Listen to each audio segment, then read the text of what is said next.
Thank you. Okay, yeah, sometimes I forget to hit record. So I love that Max had the foresight to notify me to do that. Okay, very good. So those who are only seeing this recording, feel free to email me if you have questions about the forum post. It should be more clear after today's class because, like I said before, we're going to cover the material today. All right, let's get started. Obviously, we have questions throughout. We can just address them as they come up. Double vision, we talked about this last time just to kind of put a cap on it. Here's a new definition. I just wrote this today. Double vision is seeing a religious tradition from both insider and outsider perspectives, right? It's seeing the duck and the rabbit. It's seeing the man in the moon and the rabbit in the moon, right? It's seeing astrology and astronomy. It's seeing science and religion. It's doing the two at the same time. And that's hard to do, right? We usually pick one or the other. We usually are kind of drawn to one or the other. I think, who was I talking to? Maybe it's Joel. He was saying how he is more kind of drawn to philosophy and science. And whenever mythology lines up with science, it's easier for him to understand. And this is exactly what Doniger is talking about here. It might sound like a simple idea to be able to see science and see religion at the same time. But in reality, it's really hard because they contradict each other a lot of the time. And so what you have to do is kind of put a box around each one, right? And let them exist separately, even when they're talking about the same thing. It's really hard. It's hard to see things from two different angles at the same time. But again, that's the task, and it's called double vision.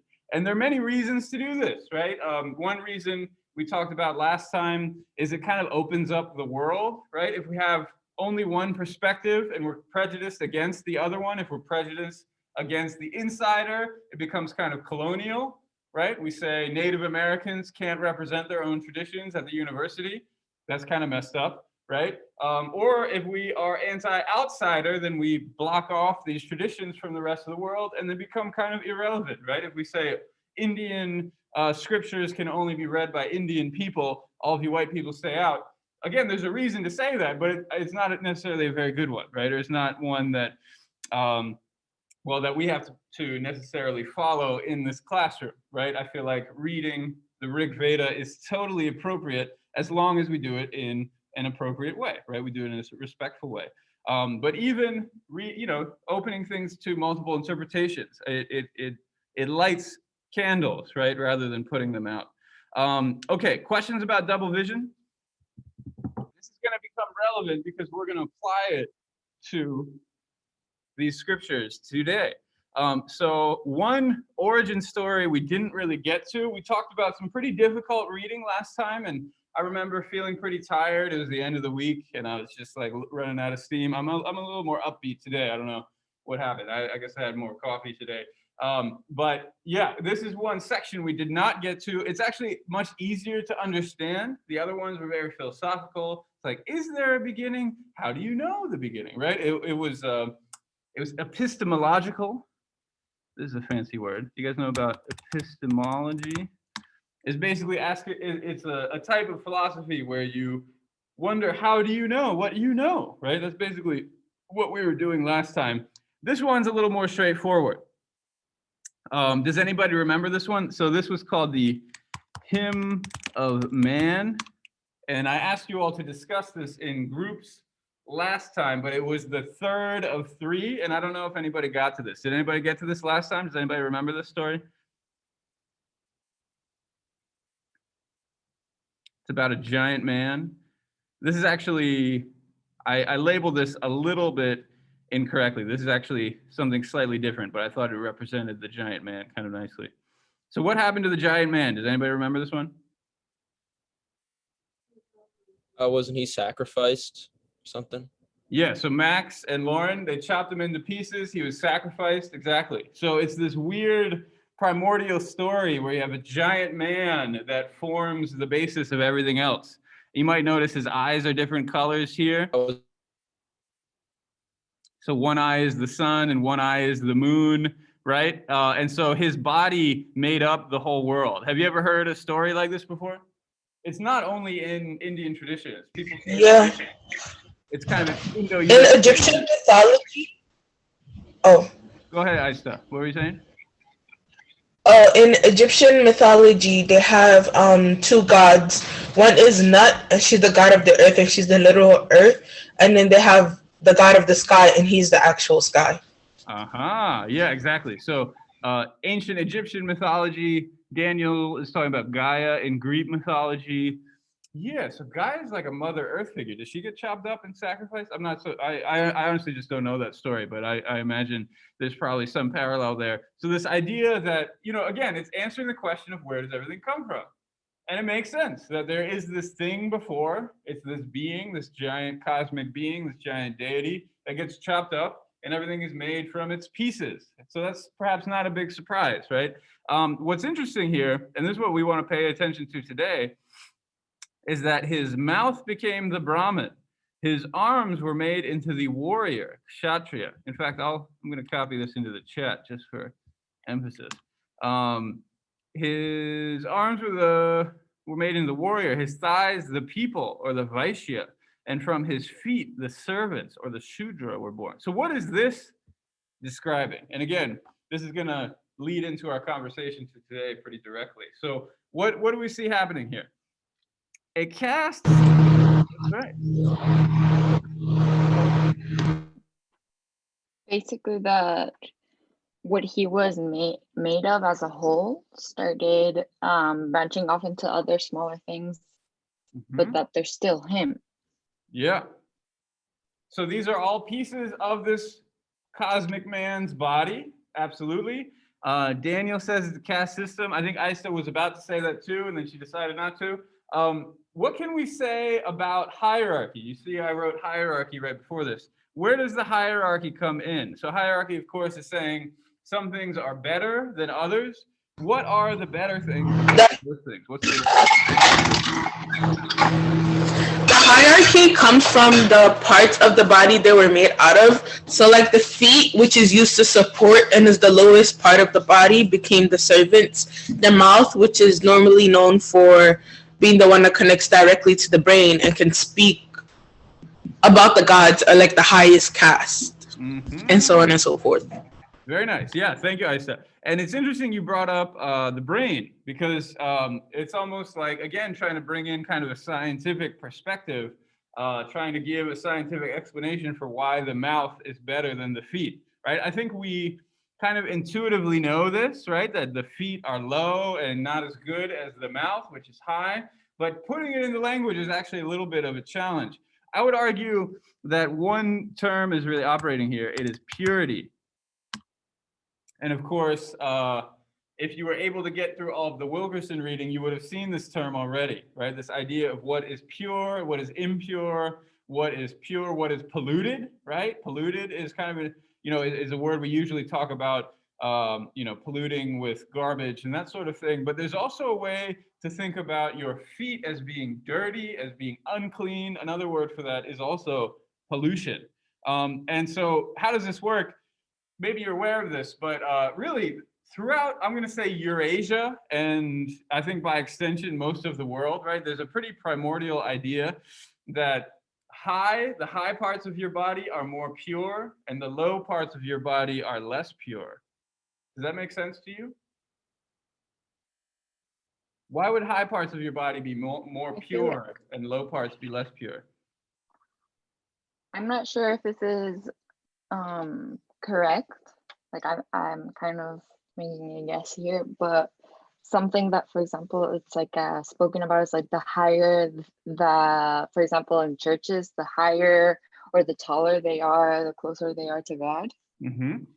Interesting. So it might, I don't know, like I'm kind of making a guess here that what could be related.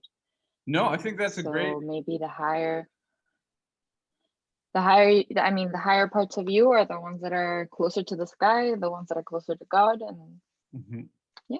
Heaven is up, hell is down, right? I think that's definitely baked into what we could just say Christian theology. And if you go to an altar, right, like Simone is saying, things that are higher up tend to be more holy, more sacred. You want to keep them off the ground, right? I don't know if anybody's ever yelled at you for putting a Bible on the ground or something like that. And you might have wondered, who cares, right? The ground, the chair, the table, it's all the same. But again, there's a sense that your feet are dirty, your feet are on the ground is dirty, and things that are off the ground tend to be more clean. In this case, when it applies to our body, you can also think food, right? Where does food go in?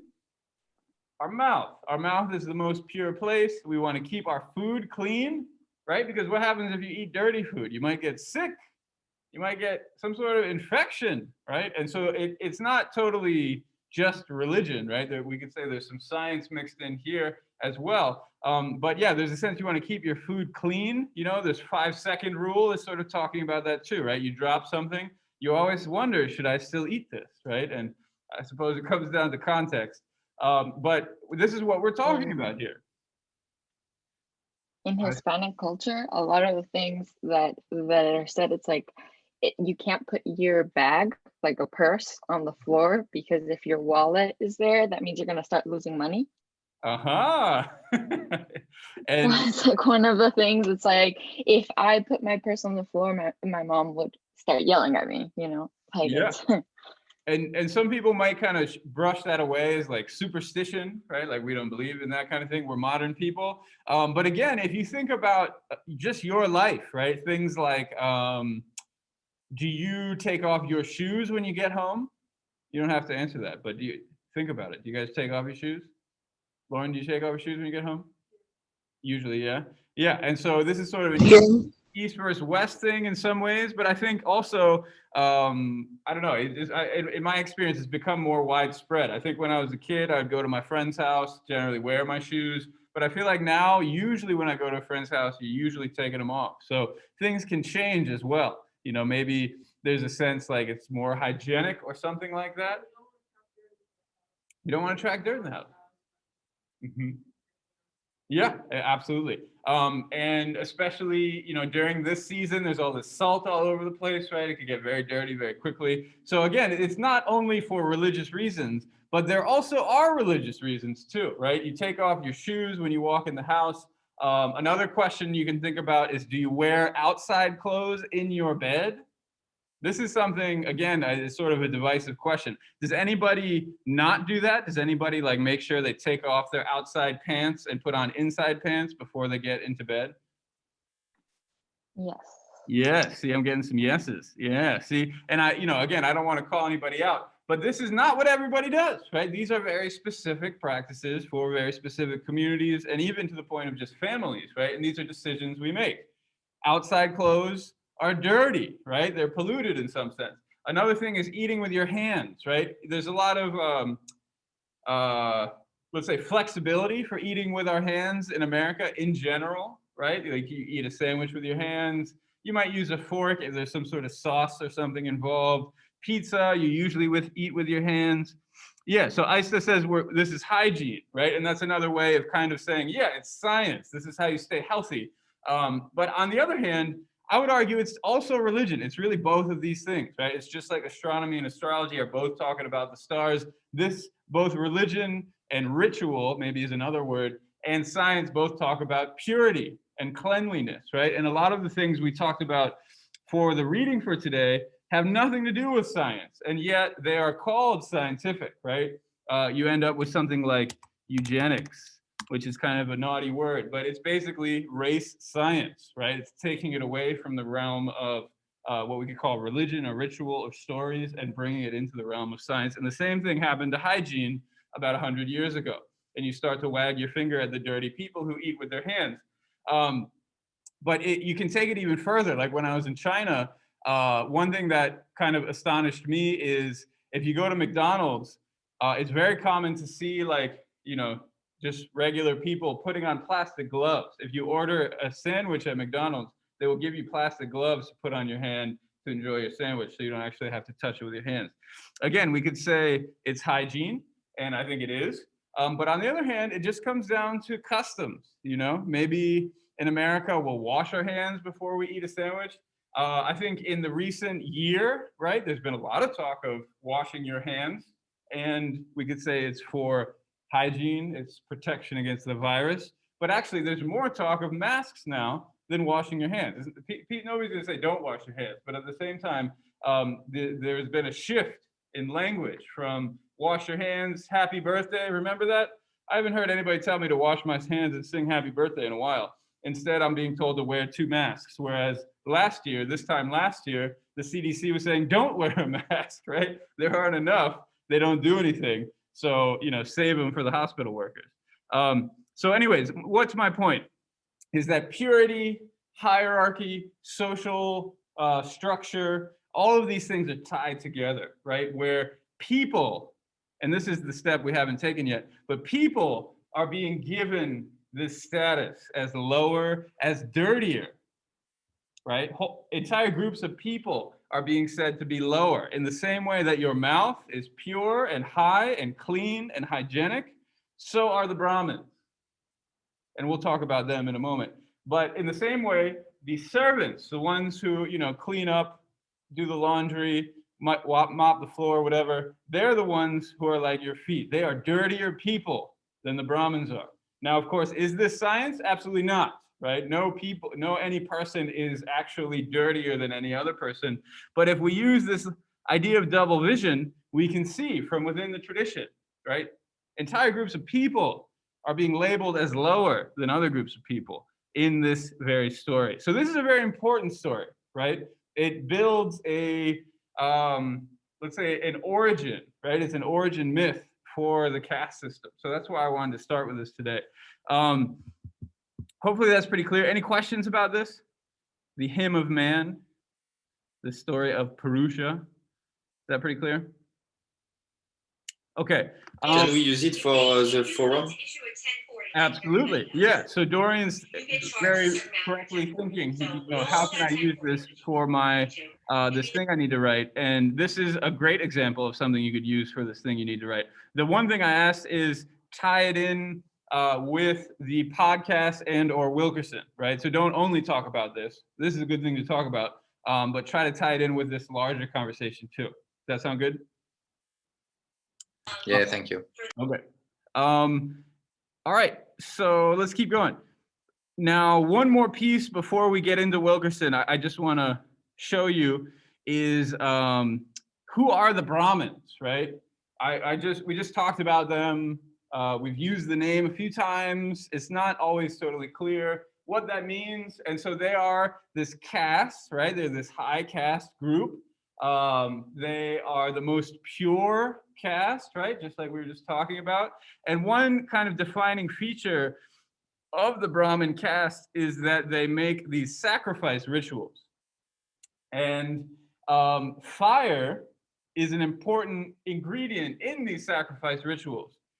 Now, it's so important that, in fact, fire becomes a god, right? There's a god of fire called Agni. And if we think about our Indo-European language roots, Agni sounds a lot like the word ignition, doesn't it? Ignition, which of course, ignite is lighting a fire. So these are related terms. And Agni was part of that Rig Veda reading we did last time. Again, we're sort of zooming through that because it is pretty challenging. But one major takeaway was this hymn of man. Another takeaway are these sacrifice rituals, right? So Agni, the sacrificial ritual that you encompass on all sides, only that one goes to the god. So what is this passage saying? Why is fire important in a sacrifice ritual? Can we make sense of that? Only that one goes to the gods. How does Agni take things to the gods? What is this talking about? He burns it, exactly. Maybe,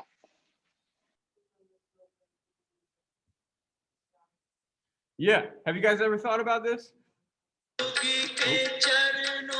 So things like incense, right? Have you guys ever lit incense before? It's a very common offering to the gods. Why is it an offering to the gods? Because it smells nice and it burns and goes up, right? The smoke goes up and there's a sense that it disappears from our world and it reappears in their world. And so, yeah, Agni, this god of fire, connects our realm in there. So I want to show one of these rituals because, again, this is an important defining feature of what it means to be a Brahmin. You probably saw it in the reading. And so I'm I'm going to remain the same. All right, so I hit record again. Okay, so what are we doing today? We're thinking about caste in scriptures. We just saw caste in one scripture. Here's a totally different one. And now we're reading from Wilkerson. I should probably put this here just so I don't confuse you. This is Wilkerson, page 102. And so if you got the reading, let's take it out.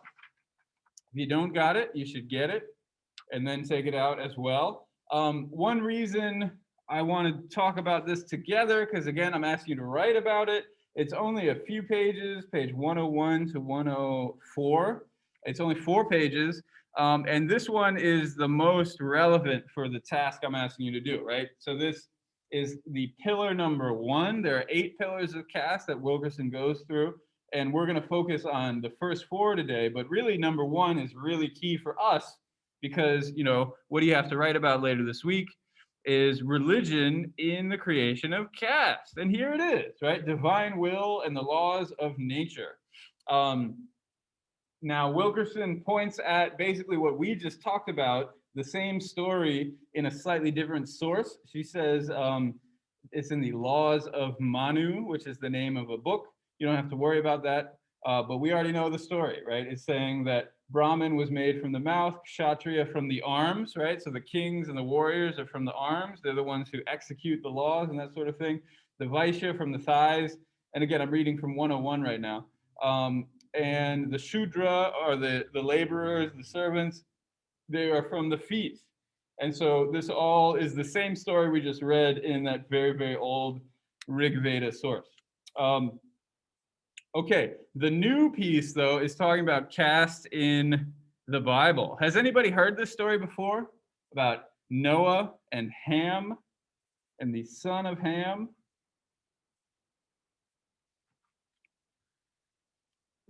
The story of Noah and Ham, and also the curse on the son of Ham.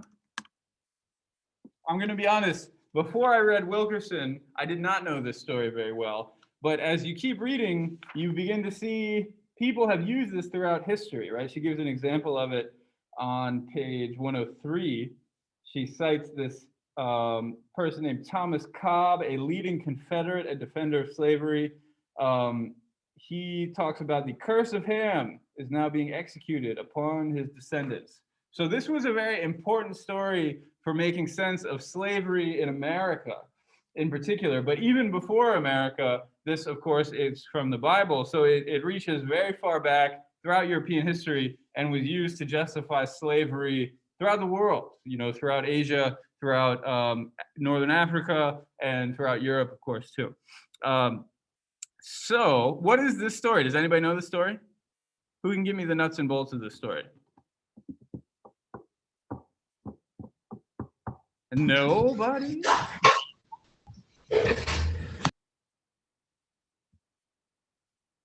Was this hard to understand?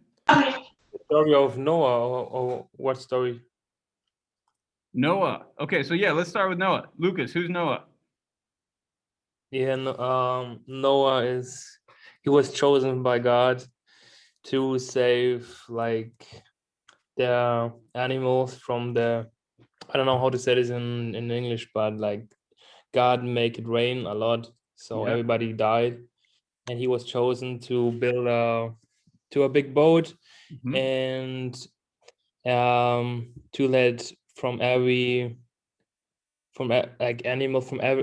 animal type of animal like a pair in his boat, and his family and his son, like his family. He has 3 kids, Ham, Japhet, and Sam, right? Very good. And yeah, so this is basically, and so they had a boat, and then they were like on the water for like, I don't know, a couple weeks, and then Noah and his family were the only humans left on the earth with all the animals. Okay, good. So yeah, thank you, Lucas. That was great. The big boat is it's a word that people don't usually use outside of the story, but it's called Ark, Noah's Ark. And most of the time, if you say the phrase Noah's Ark, most people know that. You guys all know that word, right? Noah's Ark? Good. So yes, most people know the story of Noah's Ark. Lucas told it very nicely, and I like that he knew the names of the 3 sons too. And so there's a sense like we are the ancestors of this family, right? Because everybody else died in the flood, right? Just like Lucas was telling us. So this is a very important family to focus on. And you get this really weird little story where Noah plants a field of grapes and then he gets wasted. He just drinks too much wine. He gets drunk. He falls asleep naked, as one does, right? Maybe not as one does, but as he does. And it's kind of, again, it's a weird story. If you didn't totally understand it, we can look at it together. It's on 102. It's being retold here. Ham walks in. He sees his naked father, and he's like, "Whoa, naked father!" And then he just turns around and gets out, right? Whereas the other 2 sons, Shem and Japheth, they walk in and they put some clothes on the father and they kind of take care of him. But because Ham ignored him, Noah curses him, right? So I'm reading on 102 toward the bottom of that last full paragraph. It says, when Noah awoke from his wine and found out what Ham had done, he cursed Ham's son Canaan and the generations to follow, saying, "Cursed be Canaan." Have you ever heard the Canaanites, right? That would be the group of people deriving from Canaan. So cursed be Canaan, the lowest of slaves will he be to his brothers. So what happened? So he cursed his son's descendants because he couldn't handle his alcohol. Effectively, yes. It's sort of a bizarre story. Maybe we could say it slightly differently. I mean, Ice is absolutely right. That is the explanation. But part of it too is his son didn't take care of him, right? So he was vulnerable and needed help. He needed to be dressed up. Otherwise maybe he'd get sick or something like that. And so he cursed his son and really his son's descendants. And so the descendants of the other brothers were basically given reign to keep the descendants of Ham in slavery. That's what the story is saying.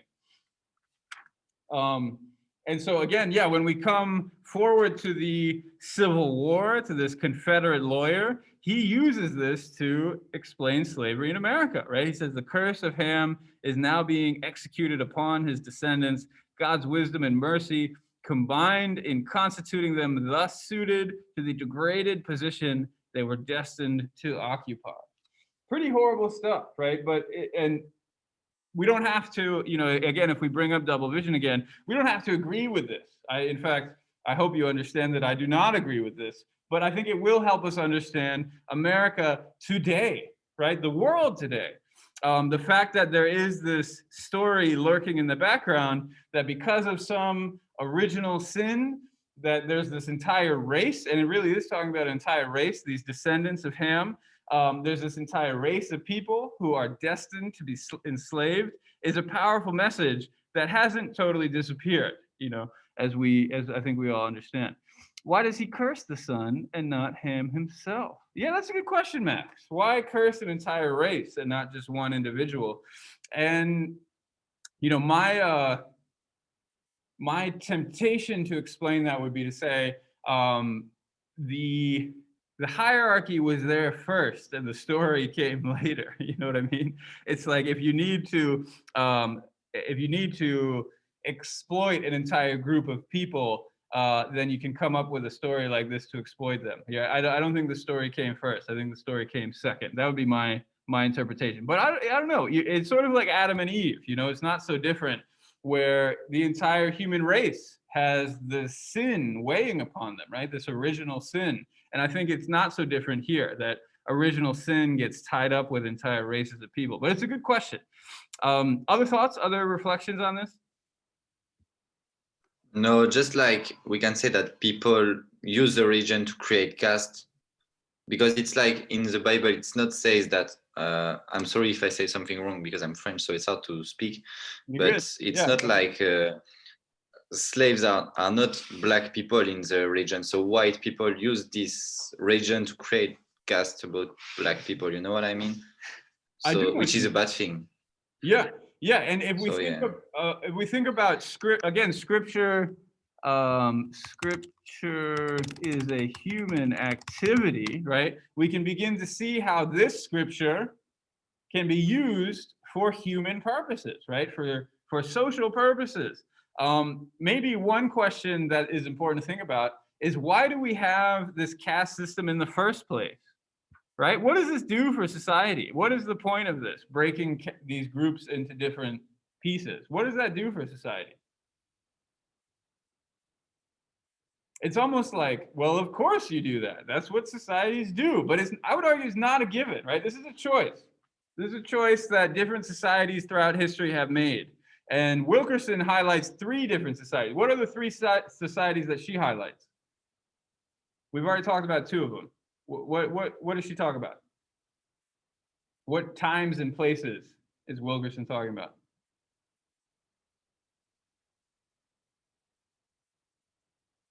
What times and places have we talked Didn't about? she Go ahead. didn't she mention like Nazi Germany, the US, and then in India? Yes, perfect. Yeah, so ancient India, right? This is ancient. This is way, way, way back in the day. United States, the entire history of the United States, right? She's arguing that there has been a caste system since the 17th century at the earliest. It's like recorded in history, 17th century. She talks about it in the section we read for today. And then a really interesting one also that I think most people know maybe the best is Nazi Germany. And you can probably tell from these casts of characters and this subject matter that it gets pretty heavy, right? I don't really know how to use content warnings in my class. I'm still learning how to do that. But if you feel uncomfortable with any of the material we're reading or anything we're talking about in class, obviously feel free to take a break, right? I'm not gonna get on your case if you mute me or something. I'm not gonna know if you mute me. So I guess all I can say is, Lauren, feel free to take a break if I take it too far, because I probably will, right? This is really intense stuff. There's violence, there's exploitation, there's social problems, there's all sorts of horrible things. And again, when we think about, coming back to my initial question, why, right? Why was there a caste system created in, for example, ancient India, or in the United States, or in Nazi Germany? What did that do for society? Was there any benefit? I know that's sort of a horrible thing to say about such an exploitative system, but why would somebody do this in the first place? Why would a society do this in the first place? Exactly.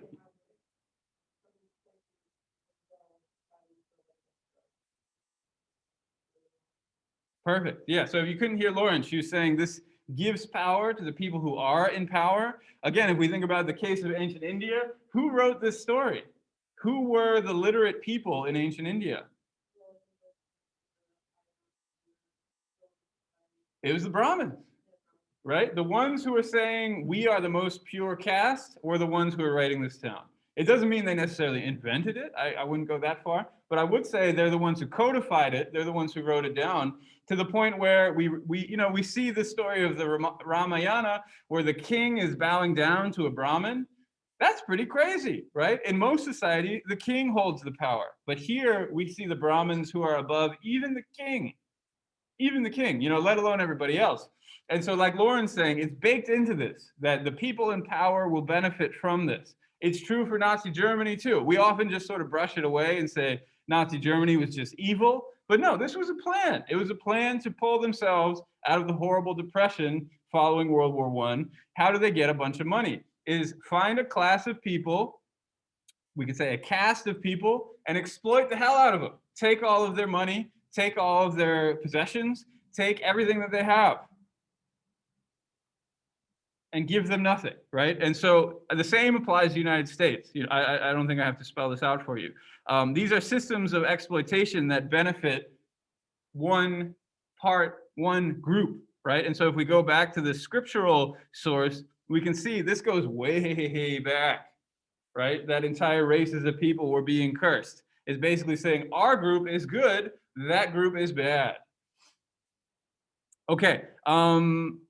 Other reflections, how do these stories compare?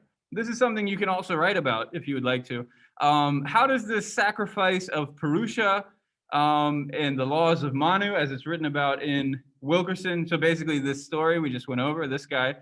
How does this compare to the Bible story? The story of Noah and Ham in the Bible. Are they so they're similar in some ways, they're different in other ways? I think the easier question is how are they similar? The harder question is how are they different? But what do you guys think? How do they compare with each other?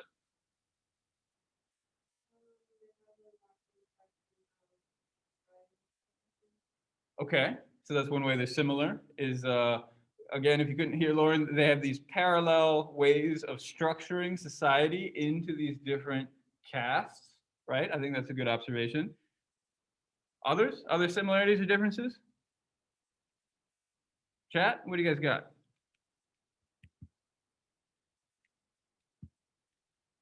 So the hymn of man from the Rig Veda versus Justification, maybe.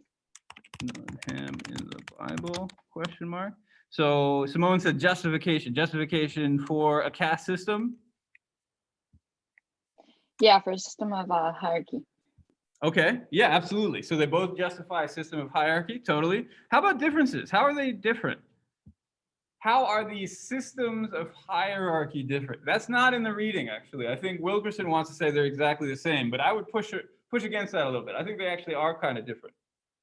For example, what's the relationship between the high and the low caste in the Hindu system, in the Indian system, versus the high and the low caste in this biblical system? I would argue those relationships are a little different. Would you guys agree with me? One has to do with the level of your body. I mean, the physical parts of your body, and the other one has to do with, I guess, more of your bloodline and race. Mm-hmm.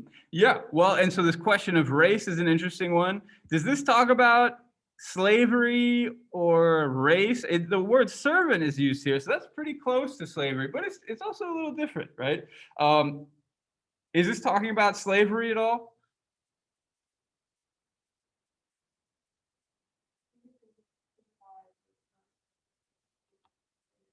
This is something people actually argue about. Scholars like me argue about. It's like, what was slavery in ancient Asia? Were there slaves? Is that an appropriate word? Or is that more of a European thing, more of a biblical thing? And again, there's not a clear answer, right? We'd have to kind of go back in time, and we can't really do that. I think one thing that's worth noting is these are all coming from the same body. You notice that? So Simone used the word race a moment ago. These are not different races. They're different castes. And you might be saying, what's the difference? But I'd say there's a world of difference. One major difference between the caste system of India and the caste system of America is if you look at somebody in India, you won't be able to tell what caste they are. Maybe you can tell from the clothes they wear, the car they drive, that sort of stuff. But you wouldn't be able to necessarily tell by looking at their skin, looking at their face, looking at their nose. There is no science of race in ancient India. Whereas in America, of course, a lot of it came down to how you look, right? It came down to your race. And so that's an important difference. If you think about the different parts of your body, you know, is my foot jealous of my mouth? That's sort of an absurd thing to say, right? They work together. There's more of a sense that they're an integrated whole, right? Whereas I think in this system, that integration's kind of gone. This is a curse, right? Somebody's being casted out. A line is being drawn and said, you guys are the slaves because you sinned because of your original sin. And so again, as we think about this story, I think there's slightly different nuances to it when we compare them. These are just my reflections, but I think they're also significant. Okay, any other thoughts on these stories? Here's a picture of a more modern day sacrifice ritual. You can see who is included in the circle, right? We've got the Brahmins performing the ritual, just like we saw in the video. We also have these people wearing suits, kind of looking on, right? Is who is included in the ritual and who is excluded. After colonization, race did affect the caste system. Maybe you mean in India, Aista, is that what you're talking about? Or in America, or both?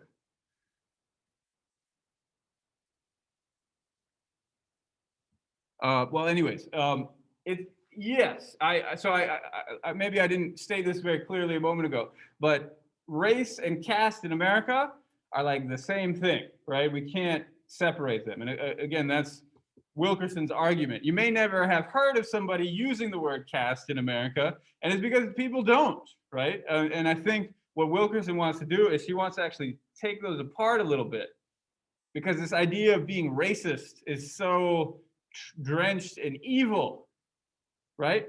I'm sure nobody in this class would raise their hand and say, I am racist. But if we talk about there being a caste system in America, well, that's actually kind of an interesting conversation, right? Is there this system of hierarchy where we see ourselves as different castes as other people? And what is that hierarchy based on? Okay, whereas in India, this idea of race, it comes up after colonialism, just like Isa is saying. But it also, the caste system kind of becomes redefined, right? Because you have this new category of the white, specifically British man coming in and holding India in its colonial hand. Okay, why don't I turn things over to you? There's a lot of things to discuss. Here's a picture of our author. This is Isabel Wilkerson. That's who we're reading today. Again, if you haven't gotten it out yet, please do get it out. These are the questions I want you to engage with. I've even put them on a Google Doc because I think there are enough questions. And oh, do I need to put the HTTP there? I might need to for that to be linked. And so if we open this up, you will see you can download this. I think I have it so you cannot edit it. So you'll need to save it, download it, open it in some other program, or you could even copy and paste it if you prefer, whatever you want to do. And here are some questions that I want you to think about. So the first few questions should be pretty clear. What is a caste system? How is it different than class? Again, particularly in America, we often think about differences in terms of class.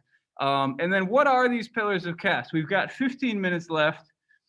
I think let's just spend the rest of the class on this. How's that sound? Because again, these are a lot of questions. We usually come back and kind of discuss, but I'm gonna put you guys in groups. I want you to start working through this and making sense of these pillars, making sense of these terms. Look them up, use the reading. You're not gonna necessarily know all of this off the top of your head, but you'll be able to find some ideas for some of these in the reading. All right, so are you clear on what I'm asking you to do?